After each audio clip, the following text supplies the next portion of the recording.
Hello friends, welcome back. मैं अपूर्व और आप सब देख रहे हैं जी के मीत। आज हमारे लोग का टॉपिक है प्रेसिडेंट। आज हम लोग भारत के प्रेसिडेंट के बारे में पढ़ेंगे, समझेंगे कि भारत के प्रेसिडेंट के पास कौन कौन सी पावर्स होती हैं। इंडिया का प्रेसिडेंट बनने के लिए आपको क्या क्या क्वालिफिकेशन चाहिए और बहुत सारी चीज़ों को देखेंगे। आइए शुरू करते हैं आज के वीडियो को। प्रेसिडेंट को समझने के पहले आइए हम लोग कुछ बातों को और देखते हैं। जैसे एक चीज होता है different organs of the government. जैसे हमारे शरीर में बहुत सारे ऑर्गन्स होते हैं और सभी ऑर्गन्स का अपना अलग अलग काम होता है, वैसे ही गवर्नमेंट में भी बहुत सारे ऑर्गन्स होते हैं और गवर्नमेंट के हर एक ऑर्गन्स के अलग अलग काम होता है। जैसे गवर्नमेंट के तीन ऑर्गन्स हैं, लेजिस्लेचर, एग्जीक्यूटिव और जुडिशरी। लेजिस्लेचर का काम होता है लॉ को बनाना, लेजिस्लेचर किसी भी लॉ को बनाती है। और एग्जीक्यूटिव का काम होता है उस लॉ को इम्प्लीमेंट करना, लोगों के बीच पहुंचाना। लेजिस्लेचर का काम होता है लॉ को बनाना और एग्जीक्यूटिव का काम होता है लॉ को एग्जीक्यूट करना। और जुडिशरी का काम होता है ये देखना कि लॉ सही तरह बना है कि नहीं, लॉ कहीं हमारे फंडामेंटल राइट्स को वायलेट तो नहीं कर रहा है। ये काम होता है जुडिशरी का। जुडिशरी का काम होता है लॉ को चेक करना।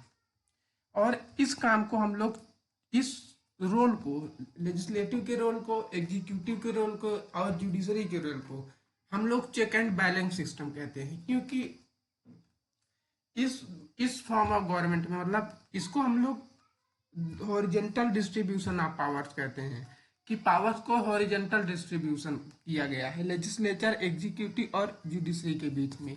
इसमें ना कोई बहुत ज्यादा पावरफुल है, न किसी के पास बहुत कम पावर्स है। तीनों ऑर्गन्स के पास एक समान पावर है, अपनी अलग अलग पावर्स हैं। इसलिए इस सिस्टम को हम लोग चेक एंड बैलेंस सिस्टम कहते हैं। तो जो प्रेसिडेंट होता है, प्रेसिडेंट एग्जीक्यूटिव का पार्ट होता है। लेजिस्लेचर का काम होता है लॉ को बनाना। अब हमारे कंट्री में जो मेन लेजिस्लेटिव बॉडी है वो है पार्लियामेंट। हमारे देश में कोई भी लॉ बनता है तो पार्लियामेंट में बनता है। लेजिस्लेटिव बॉडी पार्लियामेंट है। पार्लियामेंट के तीन पार्ट होते हैं, लोकसभा, राज्यसभा और प्रेसिडेंट। तो आज हम लोग प्रेसिडेंट के बारे में ही पढ़ेंगे। तो आइए शुरू करते हैं। President is the formal head of the state. President country का फॉर्मल हेड होता है। यहाँ कंट्री और स्टेट एक ही है, हम कंट्री को स्टेट से रिप्रेजेंट कर रहे हैं। तो जो प्रेसिडेंट होता है वो किसी भी स्टेट कंट्री का फॉर्मल हेड होता है। फॉर्मल हेड मतलब उसके पास साइन अथॉरिटी होती है, क्योंकि कोई भी काम बिना प्रेसिडेंट के सिग्नेचर से पूरा नहीं होगा। लेकिन प्रेसिडेंट को सिग्नेचर करना ही पड़ता है किसी काम में। भारत में प्रेसिडेंट का रोल उसी तरह है, ठीक उसी प्रकार है जैसे यूके में क्वीन का रोल है, क्वीन एलिजाबेथ का रोल है, उसी प्रकार भारत में प्रेसिडेंट का रोल है। प्रेसिडेंट के पास भी साइन अथॉरिटी है और यूके में क्वीन के पास भी साइन अथॉरिटी है। उसके बाद president is the first citizen of the country. India में प्रेसिडेंट फर्स्ट सिटीजन भी होता है। फर्स्ट सिटीजन इंडिया का प्रेसिडेंट ही है। उसके बाद his her tenure is 5 year. President का जो टर्म होता है वो 5 ईयर्स का होता है। इंडिया में हर 5 साल बाद नया प्रेसिडेंट चुना जाता है। उसके बाद qualification to become a president of India. भारत का प्रेसिडेंट बनने के लिए क्या क्या क्वालिफिकेशन चाहिए होती हैं। पहली क्वालिफिकेशन है सिटीजन ऑफ द कंट्री। जो भी आदमी प्रेसिडेंट बनने जा रहा है वो भारत का ही नागरिक होना चाहिए। उसके बाद complete the age of 35 years, मतलब वो 35 ईयर के एज को कंप्लीट कर चुका हो। उसके बाद qualify for the MP of Lok Sabha. जो भी आदमी भारत का प्रेसिडेंट बनने जा रहा है वो लोकसभा का एमपी बनने के लिए क्वालिफाई किया हो, तभी वो भारत का प्रेसिडेंट बन सकता है। इसका मतलब जो जो क्वालिफिकेशंस लोकसभा के एमपी बनने के लिए चाहिए वो क्वालिफिकेशंस भारत का प्रेसिडेंट बनने के लिए चाहिए ही चाहिए। No hold any offices at union, state और लोकल लेवल। जो भी आदमी प्रेसिडेंट बन रहा है भारत का वो यूनियन लेवल पे, स्टेट लेवल पे और लोकल लेवल पे कोई भी ऑफिस होल्ड नहीं कर सकता। उसके बाद president is elected by electoral college which includes.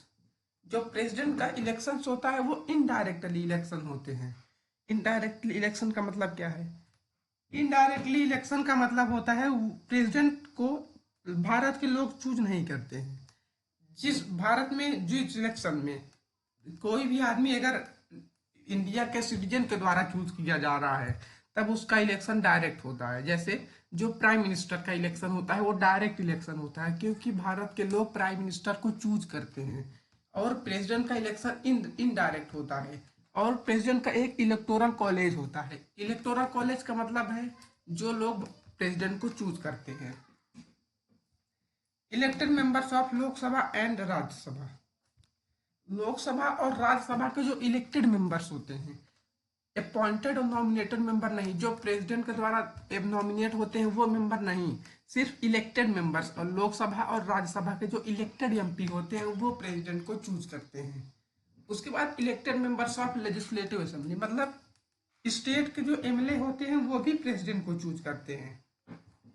उसके बाद elected members of UT, Delhi and Puducherry. इसका मतलब क्या हुआ? यूटी के भी एमएलए प्रेसिडेंट को चूज करते हैं, लेकिन सिर्फ दिल्ली और पुडुचेरी यूटी के एमएलए, और बाकी जगह के एमएलए प्रेसिडेंट को चूज नहीं करते हैं। इन सब चीजों में एक चीज कॉमन है, इलेक्टेड मेंबर्स। जो भी चूज कर रहा है वो इलेक्टेड होना चाहिए, प्रेसिडेंट के द्वारा अपॉइंटेड नॉमिनेट नहीं होना चाहिए, वो इलेक्टेड मेंबर्स होना चाहिए, नॉमिनेटेड नहीं। उसके बाद current president, vice president, governor, minister of state not disqualified for election of president. इसका मतलब क्या हुआ? जो करंट में प्रेसिडेंट है, जो वाइस प्रेसिडेंट है, जो गवर्नर है, और स्टेट के जितने भी मिनिस्टर्स हैं, चाहे XYZ, चाहे जितने भी मिनिस्टर्स हैं स्टेट के, प्रेसिडेंट के इलेक्शन के लिए कोई डिस्क्वालीफाई नहीं है, सब क्वालिफाई है प्रेसिडेंट के इलेक्शन के लिए। उसके बाद president give their resignation to vice president, मतलब प्रेसिडेंट जो अपना रिजाइनेशन देता है वो वाइस प्रेसिडेंट को देता है। और प्रेसिडेंट को उसके पोस्ट से सिर्फ एक प्रोसेस के द्वारा हटाया जा सकता है, जिसे हम लोग इम्पीचमेंट प्रोसेस कहते हैं। President loss there post only ground for impeachment. Impeachment का मतलब क्या होता है? इम्पीचमेंट का मतलब होता है वायलेशन ऑफ कॉन्स्टिट्यूशन। जब तक कोई भी प्रेसिडेंट अगर भारत के संविधान का उल्लंघन नहीं करता है तब तक उसे उसकी पोस्ट से नहीं हटाया जा सकता है। उसके बाद पावर्स, प्रेसिडेंट के पास कौन कौन सी पावर्स होती हैं? He she is the state of the administration, मतलब प्रेसिडेंट एडमिनिस्ट्रेशन का फॉर्मल हेड होता है। फॉर्मल हेड होता है प्रेसिडेंट एडमिनिस्ट्रेशन का। फॉर्मल हेड मतलब वही जो मैंने आपको शुरू में ही बताया, प्रेसिडेंट के पास साइन ऑथोरिटी होती है। उसके बाद all executive action is done in name of president. Union में जितने भी एग्जीक्यूटिव एक्शन होते हैं वो सभी प्रेसिडेंट के नाम पे होते हैं। उसके बाद all officers of the union is subordinate to the president. Union में जितने भी ऑफिसर्स होते हैं वो सभी यूनियन में जितने भी ऑफिसर्स होते हैं वो सभी प्रेसिडेंट के सबऑर्डिनेट होते हैं। उसके बाद supreme commander of the defence force, जो प्रेसिडेंट होता है वो डिफेंस फोर्स का सुप्रीम कमांडर होता है।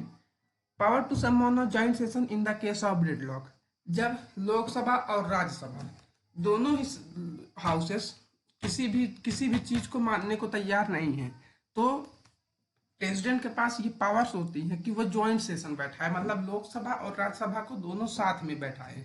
और जब लोकसभा एंड राज्यसभा दोनों किसी भी बात को मानने के लिए तैयार नहीं होते, उस पीरियड को हम लोग डेडलॉक कहते हैं। न लोकसभा बात मान रहा है राज्यसभा का, न राज्यसभा बात मान रहा है लोकसभा का, उसको हम लोग डेडलॉक का पीरियड कहते हैं। और अगली पावर है प्रेसिडेंट की पावर टू ग्रांट पार्डन, मतलब प्रेसिडेंट के पास किसी की भी सजा माफ करने की ताकत होती है। पार्डन मतलब होता है सजा, लेकिन प्रेसिडेंट ये काम बहुत मतलब नहीं करता, ये काम होता ही नहीं, क्योंकि अगर प्रेसिडेंट किसी की सजा को माफ करता है तो उससे प्रेसिडेंट की इमेज भी खराब होती है। उसके बाद अपॉइंट्स, प्रेसिडेंट किसको किसको अपॉइंट करता है? Prime minister and central ministers को, attorney general of India, auditor general and controller को भी प्रेसिडेंट ही अपॉइंट करता है। उसके बाद यूपीएससी, यूपीएससी हम एक कॉन्स्टिट्यूशनल बॉडी है, इंडिया के कॉन्स्टिट्यूशन में यूपीएससी का नाम है। तो यूपीएससी के जो चेयरमैन होते हैं उस यूपीएससी का जो चेयरमैन होता है और यूपीएससी के जितने भी मेंबर्स होते हैं वो सभी प्रेसिडेंट के द्वारा ही अपॉइंट किए जाते हैं।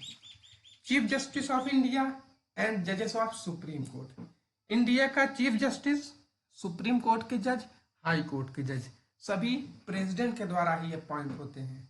उसके बाद governor of the state, state के जितने भी स्टेट के गवर्नर हैं, 28 स्टेट के जितने भी गवर्नर हैं सभी प्रेसिडेंट के द्वारा अपॉइंट किए जाते हैं। उसके बाद चीफ इलेक्शन कमिश्नर ऑफिसर जो सीईसी होता है, chief election commissioner officer of India, वो भी प्रेसिडेंट के द्वारा ही अपॉइंट किया जाता है। तो ये आज हमारे लोग का वीडियो प्रेसिडेंट के ऊपर था। सबसे पहले हम लोगों ने देखा प्रेसिडेंट, लेजिस्लेटिव, एग्जीक्यूटिव, जुडिशरी क्या होती है। लेजिस्लेटिव हमारे देश की लॉ मेकिंग बॉडी है। मेन लेजिस्लेटिव हमारे मतलब पूरे देश में जो मेन लॉ बनता है, देश के लिए जो कानून बनता है वो पार्लियामेंट में बनता है। पार्लियामेंट के तीन पार्ट हैं, लोकसभा, राज्यसभा, प्रेसिडेंट। तो आज हम लोगों ने प्रेसिडेंट के बारे में देखा। उसके बाद हम लोगों ने देखा प्रेसिडेंट का क्वालिफिकेशन क्या है भारत का प्रेसिडेंट बनने के लिए। फिर भारत के प्रेसिडेंट के पास कौन कौन सी पावर्स होती हैं, किस किस को अपॉइंट करता है भारत का प्रेसिडेंट। तो आज हम आप हमारा वीडियो आप लोगों को कैसा लगा कमेंट बॉक्स में जरूर बताएं। मिलते हैं अगले वीडियो में। जय हिंद। और इसका पीडीएफ नीचे डिस्क्रिप्शन बॉक्स में मिल जाएगा।